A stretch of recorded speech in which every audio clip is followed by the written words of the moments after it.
Good morning students. In this session, we are going to discuss about valence bond theory. As we know, the covalent bond is formed by the sharing of electrons. So, where these electrons reside? As we know, the electrons will reside in the orbitals.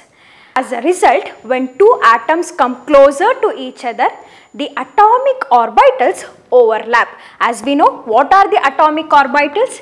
S, P, D and F. These are some of the atomic orbitals. When atoms come closer, these atomic orbitals overlap with each other. Therefore, the electron sharing will take place. This is how the covalent bond is formed. This is what the valence bond theory says. According to valence bond theory, the covalent bond is formed when two atoms come closer to each other and atomic orbitals overlap with each other.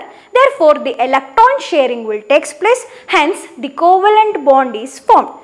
Let us know some of the postulates of this valence bond theory. The first postulate says that the covalent bond is formed by the overlapping of these atomic orbitals. How the covalent bond is formed? As we know, the covalent bond is formed by the sharing of electrons. As the electrons resides in these orbitals will overlap with each other. On overlapping with each other, the electrons start sharing, hence the covalent bond will form. This is the first postulate of valence bond theory. The second postulate says that which atomic orbitals overlap?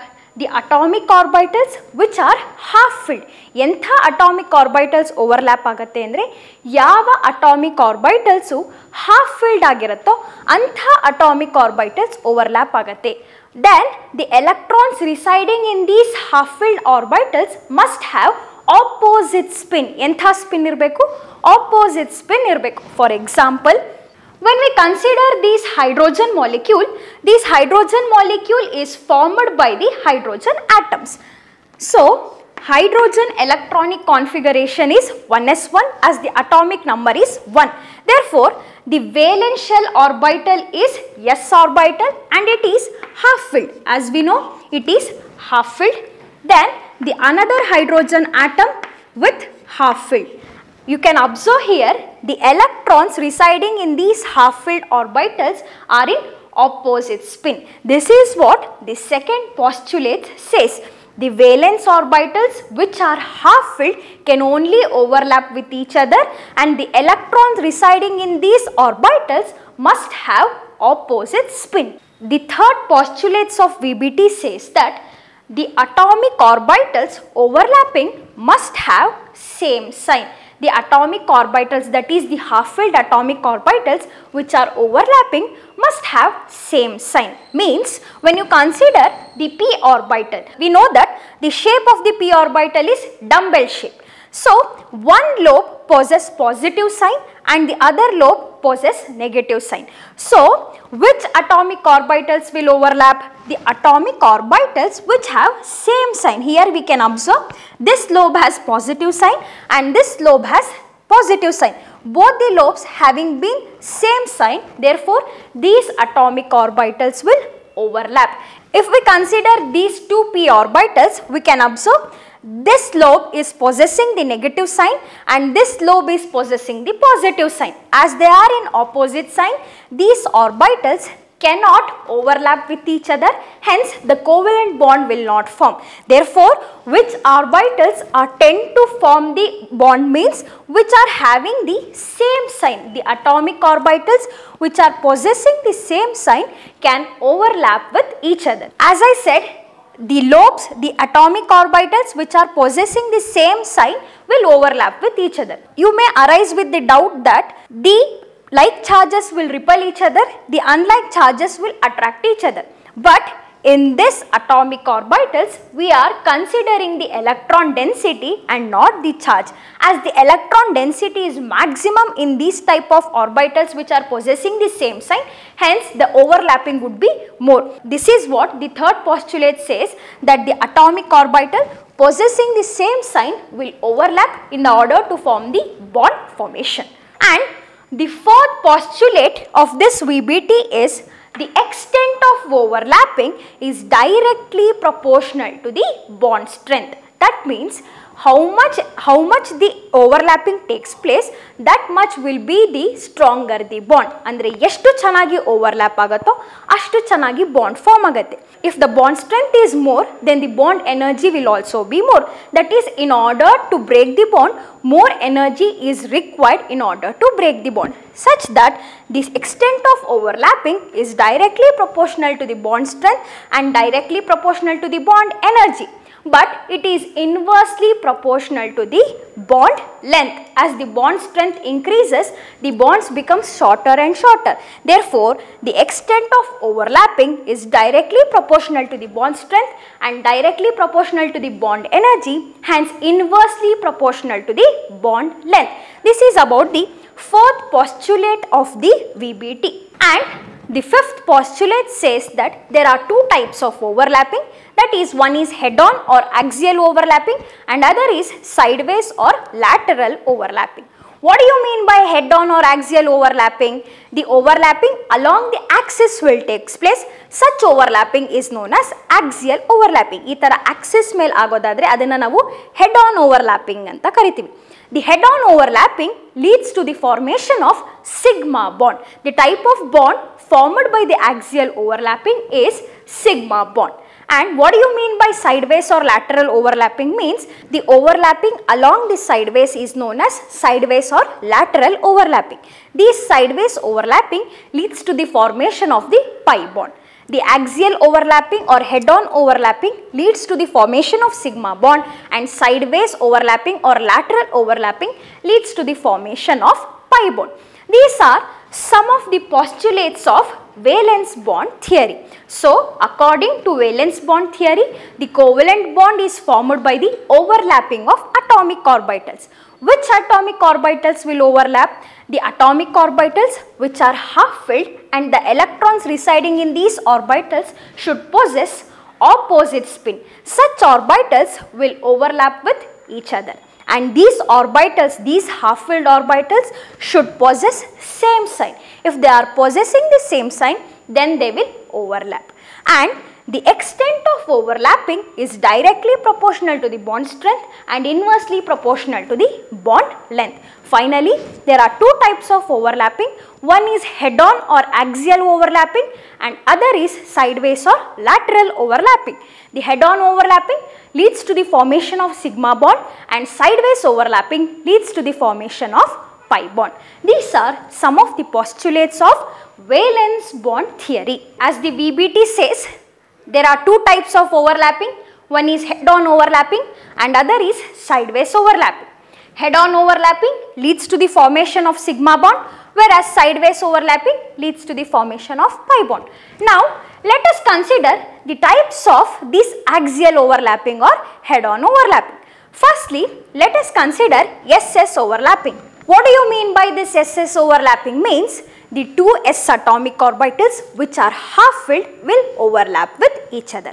As we know, the shape of the s orbital is spherical. That means the electron density is uniform throughout the sphere. Hence, this s orbital does not possess any positive or negative sign. Therefore, the two half-filled s orbitals will overlap with each other to form sigma bond. So, this is how the SS orbital overlapping will take place. The half-filled s orbital will overlap with other half-filled s orbital to form SS sigma bond. This is the place where the electron sharing will take place, which leads to the formation of sigma bond. Always when you consider the s orbital will always form sigma bond. This s orbital will never form pi bond. Whenever the s orbital will combine with any other atomic orbitals, it will always form sigma bond. The s orbital will never form the pi bond. This is one of the note you should make. The next type of overlapping is sp overlapping. So, what do you mean by this sp overlapping?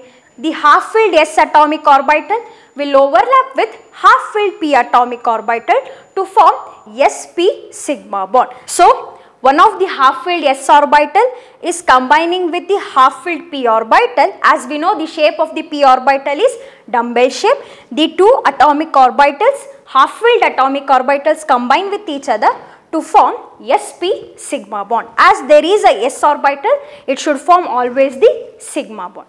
The next type of overlapping is pp atomic orbital overlapping. So, the third type of overlapping is pp atomic orbital overlapping.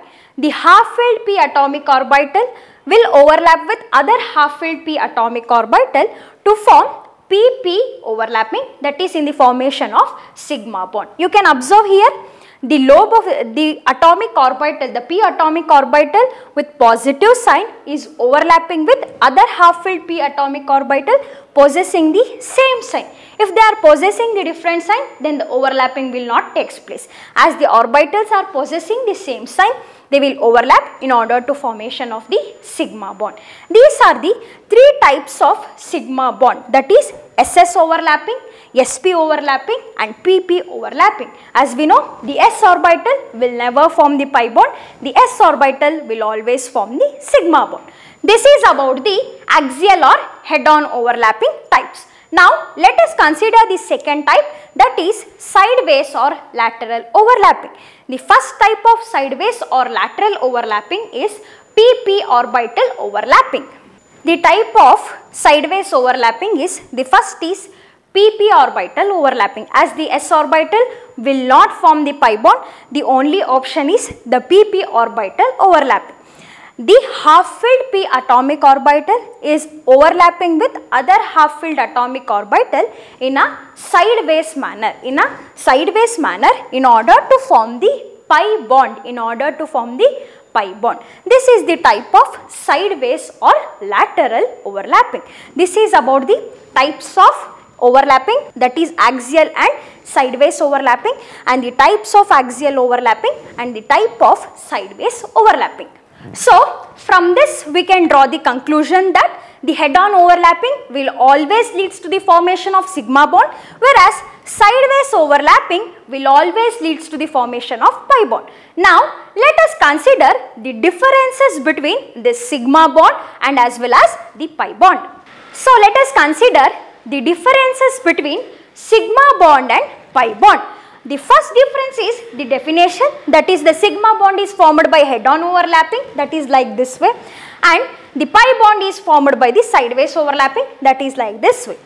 The second difference is the sigma bond is formed by the overlapping of only half-filled atomic orbitals of SS, sp and pp. As we know, the s orbital will always form the sigma bond, whereas the pi bond is formed by the overlapping of pp atomic orbital as well as dd atomic orbital. This will be the second difference. And the third difference is, as we know, in sigma bond the extent of overlapping is more. If the extent of overlapping is more, we know that the bond strength will also be the more. If the bond strength is more, automatically what happens to the bond length? The bond length will be decreasing. Whereas in pi bond, the extent of overlapping is less compared to the sigma bond. As the extent of overlapping is less, what happens to the bond strength? The bond strength will be less. As the bond strength is less, what happens to the bond length? The bond length will more. This is about the some of the differences. The next difference is only one sigma bond is formed between the two atoms. When we consider two atoms, there is only the formation of one sigma bond between two atoms, whereas the one or two pi bonds can be formed between two atoms. Only one sigma bond can be formed here, whereas pi bonds, one or two pi bonds can form. This is about the next difference. Let us consider the next difference. The sigma bond can form alone without the pi bond, whereas this pi bond should form in the presence of sigma bond. Sigma bond ildale pi bond form agakagala. In the presence of sigma bond only, the pi bond should form. The next difference is there is a free rotation of atoms around this sigma bond. Sigma bond form agide andre ali free rotation of atoms togoluತ್ತೆ, whereas In the presence of pi bond, the rotation of these atoms would be restricted, as because of the repulsion, the rotation of the atoms would be restricted in the pi bond, whereas the rotation is possible in the sigma bond. These are some of the differences between sigma bond and pi bond. This is about the valence bond theory, types of bonding and types of overlapping. Finally, the differences between sigma bond and pi bond. In the next session, we are going to discuss about the important topic, that is hybridization.